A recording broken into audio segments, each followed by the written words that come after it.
Hello दोस्तों, कैसे आप सब। आई होप आप सब अच्छे होंगे और अपने एग्ज़ाम की प्रिपरेशन बेहतरीन तरीके से कर रहे होंगे। आइए इस वीडियो में हम डिस्कस करते हैं प्रीवियस सेशन में पूछे गए जो क्वेश्चन हैं जेईई मेन के केमिस्ट्री के, उसको डिस्कस करते हैं। जो आज का हमारा पहला क्वेश्चन जो हमने पिक किया है वो सॉलिड स्टेट केमिस्ट्री से है। ठीक है, इसमें ऑप्शन दिया हुआ है कि इसमें 4 ऑप्शन आपके सामने है, इसमें से कौन सा ऑप्शन इनकरेक्ट है आपको वो चूज़ करना है। तो डिफेक्ट इन सॉलिड की बात करें तो स्टाइकोमेट्रिक डिफेक्ट कहा जाता है उसको।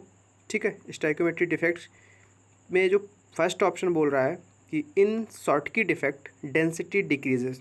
जैसा कि आप सभी को पता है कि शॉर्टकी में जो एलिमेंट होता है वो कम हो जाता है। ठीक है, इसकी एक ट्रिक भी मैंने बताई थी, अगर आपने वीडियोस देखी हो तो आपको पता होगा कि शॉर्टकी सिंपल डिनोट करता है किस चीज़ के, कि शॉर्ट हो जाने से। ठीक है, शॉर्ट, तो वहाँ से एलिमेंट क्या हो जा रहा है, शॉर्ट हो जा रहा है, तो इट मीन्स उसकी डेंसिटी डिक्रीज़ हो जा रही है। तो अगर डेंसिटी डिक्रीज़ हो रही है तो पहला ऑप्शन बिल्कुल सही प्रतीत हो रहा है। ठीक है ना। अब ऑप्शन सेकंड नंबर पे आते हैं। सेकंड नंबर देखिए, फ्रैंकल डिफेक्ट। फ्रैंकल डिफेक्ट में क्या होता है कि एलिमेंट जो होता है हमारा वो इंटरस्टेशियल स्पेस पे जाके चिपक जाता है, स्टिक हो जाता है। ठीक है, मतलब बाहर नहीं निकलता है, तो इट मीन्स कि उसकी डेंसिटी रिमेन्स अनचेंज। तो सेकंड स्टेटमेंट भी आपका करेक्ट हो गया। आपको यहाँ पे एक बात ध्यान रखनी है, इसको आपको क्या बताना, इनकरेक्ट स्टेटमेंट। ठीक है, थर्ड स्टेटमेंट आप देखिए, in interstitial space defect density increases.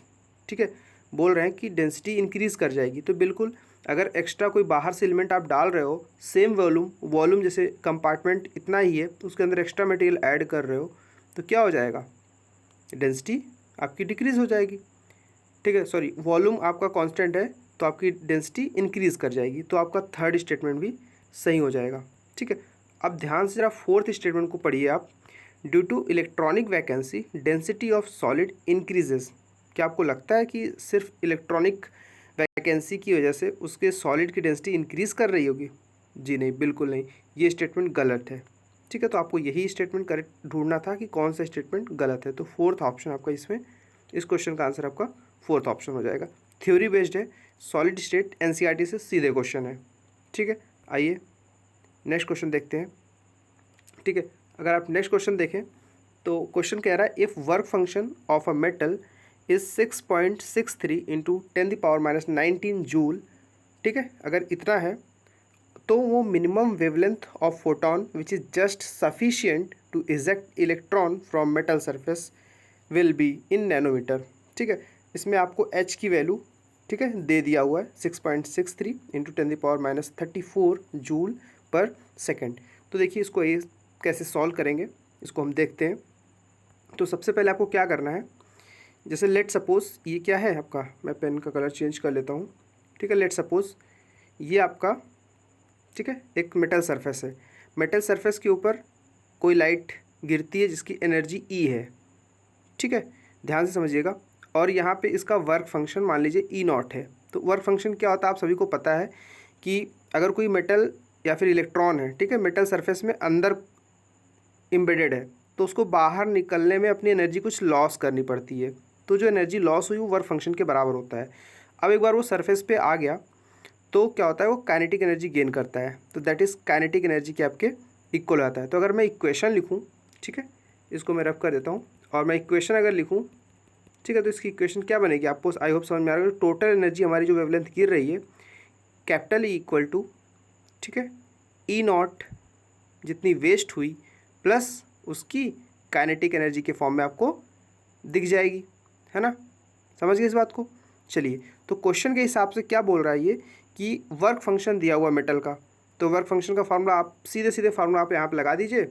ठीक है, फार्मूला क्या लगाएंगे आप, work function that is E not आपका क्या होता है, S C by H C upon lambda. ठीक है, जैसे एस सी ऑफ लैम्डा आप सारी वैल्यूज़ पुट करिए, आप वैल्यूज़ पुट करेंगे। चलिए मैं वैल्यू पुट करके आपको दिखा देता हूँ। ठीक है, आप वैल्यू पुट करिए, आपको क्या क्या दिया हुआ है, एच की वैल्यू 6.63 इंटू 10⁻⁻34।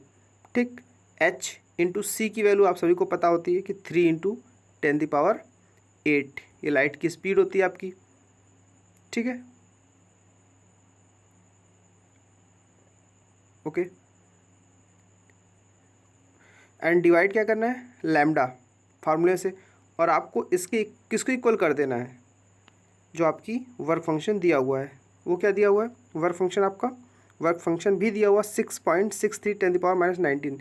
एक चीज़ आप नोटिस कर पा रहे हैं, आपको कैलकुलेशन ईज हो जाए इसके लिए उन्होंने ऐसी वैल्यू सेट की है, ठीक है, 10⁻19, तो आपको बिल्कुल कैलकुलेशन ईजी हो जाए इस वजह से ऐसा दिया हुआ है। तो इसको अगर आप सॉल्व करोगे तो आपका आंसर आ जाएगा, लैम्डा की वैल्यू मैं सीधे आंसर बता देता हूँ, ठीक है, इसको आप सॉल्व करिएगा 300 नैनोमीटर के आसपास आंसर आ जाएगा आपका, ठीक है। तो ये क्वेश्चन आपका था, सिंपल सा क्वेश्चन था, आई होप आपको समझ में आया हो, ठीक है। उसके बाद नेक्स्ट क्वेश्चन पे चले, जो हमारा जेईई मेन सेशन में पूछा गया है। इलेक्ट्रॉनिक कॉन्फ़िगरेशन की बात कर रहे हैं कि कोई जो हमारा 16 ग्रुप है पीरियोडिक टेबल का, ठीक है, ग्रुप नंबर 16 है ये, ठीक, 16 के पीरियड फोर्थ के जस्ट एबव जो पाया जाएगा उसका इलेक्ट्रॉनिक कॉन्फ़िगरेशन क्या होगा। तो आप सभी को पता है कि अगर थर्ड में है तो उसका इलेक्ट्रॉनिक कॉन्फ़िगरेशन क्या हो जाएगा, 3s2 और 3p4, ठीक। तो वो पूछ रहा है कि फोर्थ पीरियड के जस्ट ऊपर यानी थर्ड पीरियड, तो आपका जो ऑप्शन में ये होगा वही आपका आंसर करेक्ट हो जाएगा। तो आप देख पा रहे होंगे कि थर्ड ऑप्शन इसमें सही होता दिख रहा है आपका, ठीक है। तो नेक्स्ट क्वेश्चन देखते हैं। इसमें बोल रहा है कि आपका Cr2O7 2- से क्रोमियम +3 में जा रहा है, तो कितना फैराडे चार्ज रिक्वायरमेंट होगा दिस प्रोसेस को फिजिबल कराने में, ठीक है, इस प्रोसेस को फिजिबल कराने में हमको कितना फैराडे। तो सिंपली इसको आपको क्या करना है कि आपको कन्वर्जन की क्वेश्चन लिखनी है। Cr2O7 का एसिडिक मीडियम में जब कन्वर्जन करते हैं, ठीक है, जैसे Cr2 है ना, Cr2O7 पे 2- इसका एसिडिक मीडियम में कन्वर्जन करेंगे तो आपको क्या होता है 14H+, ठीक, 14H+ होता है।